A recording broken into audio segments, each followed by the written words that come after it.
कहानी एक, बुद्ध और चक्षुपाल। एक बार भगवान बुद्ध वन विहार में रह रहे थे।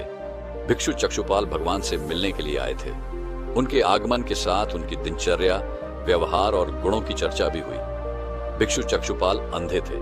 एक दिन विहार के कुछ भिक्षुओं ने कुछ मरे हुए कीरों को चक्षुपाल की कुटी के बाहर पाया और उन्होंने चक्षुपाल की निंदा करनी शुरू कर दी कि उन्होंने इन जीवित प्राणियों की हत्या की। भगवान बुद्ध ने निंदा कर रहे उन भिक्षुओं को बुलाया और पूछा कि क्या तुमने भिक्षु को कीड़े मारते हुए देखा है? उन्होंने उत्तर दिया, नहीं। इस पर भगवान बुद्ध ने उन साधकों से कहा कि जैसे तुमने उन्हें कीड़ों को मारते हुए नहीं देखा, वैसे ही चक्षुपाल ने भी उन्हें मरते हुए नहीं देखा और उन्होंने कीड़ों को जानबूझकर नहीं मारा है, इसलिए उनकी आलोचना करना उचित नहीं है। भिक्षुओं ने इसके बाद पूछा कि चक्षुपाल अंधे क्यों हैं? उन्होंने इस जन्म में अथवा पिछले जन्म में क्या पाप किए?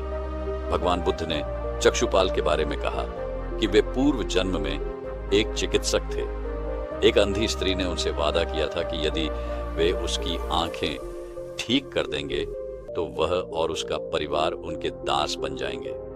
स्त्री की आंखें ठीक हो गईं, पर उसने दासी बनने के भय से यह मानने से इनकार कर दिया। चिकित्सक को तो पता था कि उस स्त्री की आंखें ठीक हो गई हैं। वह झूठ बोल रही है। उसे सबक सिखाने के लिए या बदला लेने के लिए चक्षुपाल ने दूसरी दवा दी। उस दवा से महिला फिर अंधी हो गई। वह कितना ही रोई पीटी, लेकिन चक्षुपाल जरा भी नहीं पसीजा।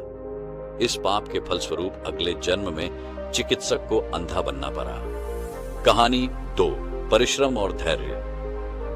एक बार भगवान बुद्ध अपने अनुयायियों के साथ किसी गांव में उपदेश देने जा रहे थे। उस गांव से पूर्व ही मार्ग में उन लोगों को जगह जगह बहुत सारे गड्ढे खुदे हुए मिले। बुद्ध के एक शिष्य ने उन गड्ढों को देखकर जिज्ञासा प्रकट की, आखिर इस तरह गड्ढे का खोदे होने का तात्पर्य क्या है?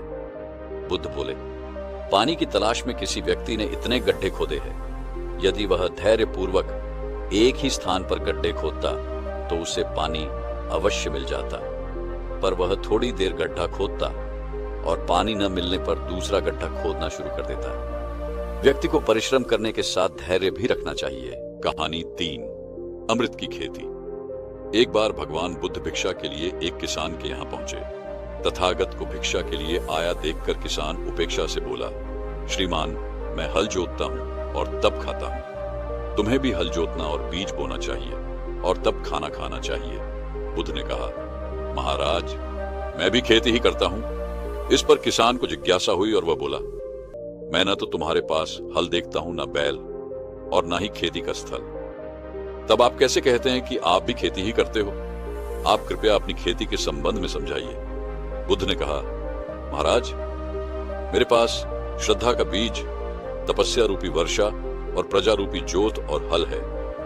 पाप भीरुता का दंड है, विचार रूपी रस्सी है, स्मृति और जागरूकता रूपी हल की फाल और पेनी है। मैं वचन और कर्म में संयत रहता हूं। मैं अपनी इस खेती को बेकार घास से मुक्त रखता हूं और आनंद की फसल काट लेने तक प्रयत्नशील रहने वाला हूं। अप्रमाद मेरा बैल है जो बाधाएं देखकर भी पीछे मुंह नहीं मोड़ता है। वह मुझे सीधा शांति धाम तक ले जाता है। इस प्रकार मैं अमृत की खेती करता हूं। कहानी 4, दान की महिमा। भगवान बुद्ध का जब पाटलिपुत्र में शुभागमन हुआ तो हर व्यक्ति अपनी अपनी सांपत्तिक स्थिति के अनुसार उन्हें उपहार देने की योजना बनाने लगा। राजा बिंबिसार ने भी कीमती हीरे, मोती और रत्न उन्हें पेश किए। बुद्ध देव ने सबको एक हाथ से सहर्ष स्वीकार किया। इसके बाद मंत्रियों, सेठों, साहूकारों ने अपने अपने उपहार उन्हें अर्पित किए और बुद्ध देव ने उन सबको एक हाथ से स्वीकार कर लिया। इतने में एक बुढ़िया लाठी टेकते वहां आई। बुद्ध देव को प्रणाम कर वह बोली, भगवान, जिस समय आपके आने का समाचार मुझे मिला उस समय मैं यह अनार खा रही थी। मेरे पास कोई दूसरी चीज न होने के कारण मैं इस अध खाए फल को ही ले आई हूं। यदि आप मेरी इस तुच्छ भेंट स्वीकार करें तो मैं अहोभाग्य समझूंगी। भगवान बुद्ध ने दोनों हाथ सामने कर वह फल ग्रहण किया।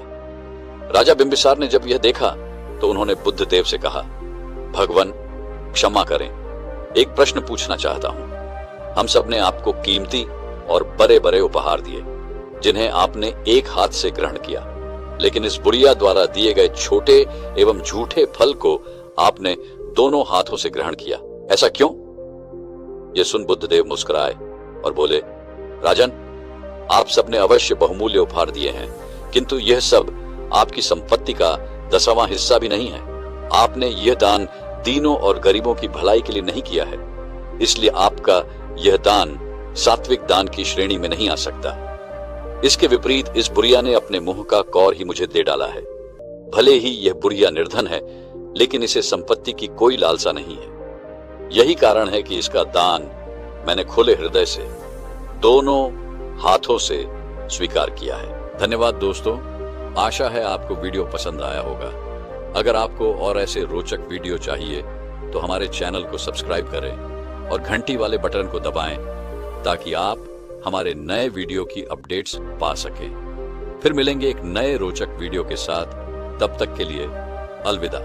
धन्यवाद। जय बुद्ध। नमो बुद्धाय।